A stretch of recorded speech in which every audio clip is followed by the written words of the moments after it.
Au lieu de la Révolution française, dans le Gard, il y a plus de 200 ans, la ville fluviale de Roquemaure fait sa révolution muséographique en rendant à ses habitants et au monde entier une longue et riche histoire qui a vu jadis la ville être l'exutoire commercial des produits de l'arrière-pays. Roquemaure a eu ses heures de gloire alors que la Brassière venait lécher les fortifications de la ville au nord, où se trouvait également le port.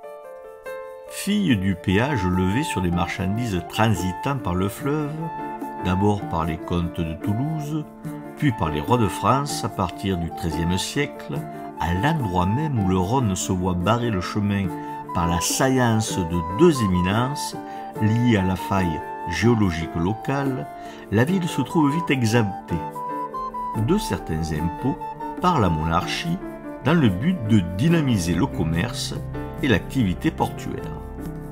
C'est que nous sommes ici sur la côte du Rhône, qu'il faut entendre comme le prolongement des côtes de la Méditerranée. Notons encore que cette appellation ne vaut que pour la rive droite à cette époque, où s'égrènent les bourgs fluviaux de Pont-Saint-Esprit, Villeneuve, Aramon, Beaucaire. Au plus fort de cette expansion économique, au gré des archives judiciaires et des rôles d'imposition, on découvre un site économique important. Sur le port où les bateaux embarquent les productions parvenues jusque-là, l'historien découvre une fonderie, des entrepôts de stockage, un moulin-bateau attaché aux murailles de la ville, un système de gardiennage nocturne, une douane. Des monceaux de tonneaux occupent les quais, où les enfants viennent jouer, provoquant la colère des négociants qui les soupçonnent de vouloir percer les tonneaux pour en boire le vin. On a fait des affaires à Roquemaure grâce au Rhône, et ce sera là une des grandes thématiques de l'EMNHP de Roquemaure, l'espace muséographique numérique d'histoire et du patrimoine. Le vin et la viticulture constitueront des éléments cardinaux de cette histoire. Face au port, de l'autre côté de la Brassière, le château surveille le Rhône et la ville qu'il a bombardé à 3 reprises en 1590. Le siège a duré 5 mois pour chasser le capitaine Blondeau de sa forteresse. Lors de ce siège, on découvre une ville en ébullition. Ville fortifiée, nantie de 8 portes monumentales, Roquemaure a fini par absorber la forteresse au tournant du XVIIIe et du XIXe siècle, alors qu'elle est démantelée, après avoir été un espace de jeu pour les enfants du coin. Il n'y avait pas meilleur exemple pour exprimer combien l'urbanisme a beaucoup évolué, travaillant la ville de l'intérieur.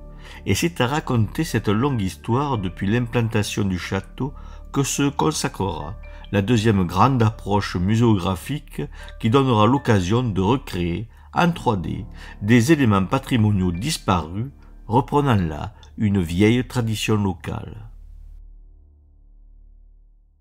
Mais cette ville compte quelques milliers d'habitants réunis autour d'une socialité particulière et étroitement connectée au monde alentour.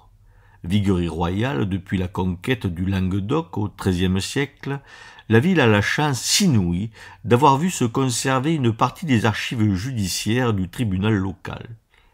À Roquemaure, jusqu'à la fin du XVIIIe siècle, il y a un auditoire, une prison, un carcan, mais aussi un juge, un procureur, un ou plusieurs avocats. Il y a surtout une culture judiciaire très prégnante, « tu me le paieras », expression vindicative qui renvoie aux nombreuses poursuites judiciaires qui voient les habitants de Roquemaure s'opposer les uns aux autres devant le juge. On se traîne devant les tribunaux pour des insultes proférées en public, pour des rumeurs que l'on aurait colportées.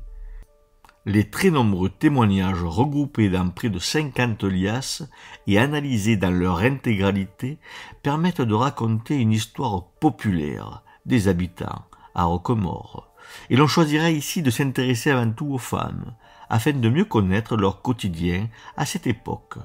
Cela constituera le troisième grand thème muséographique.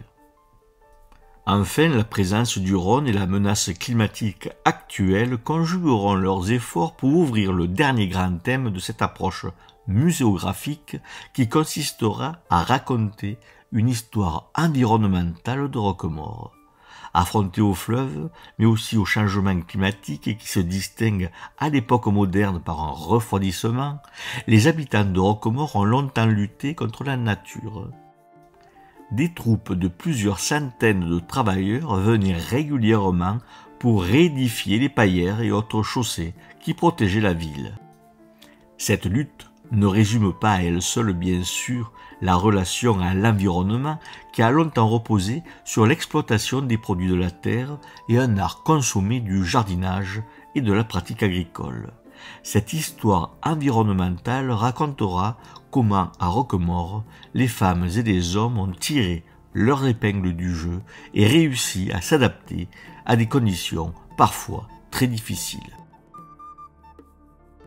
Nanti de 4 regards différents et complémentaires, l'EMNHP offrira à chacun une entrée en adéquation avec différentes motivations culturelles, en intégrant des cultures graphiques diverses, la culture cinématographique, les mangas, les manières de créer actuelles sur les réseaux sociaux.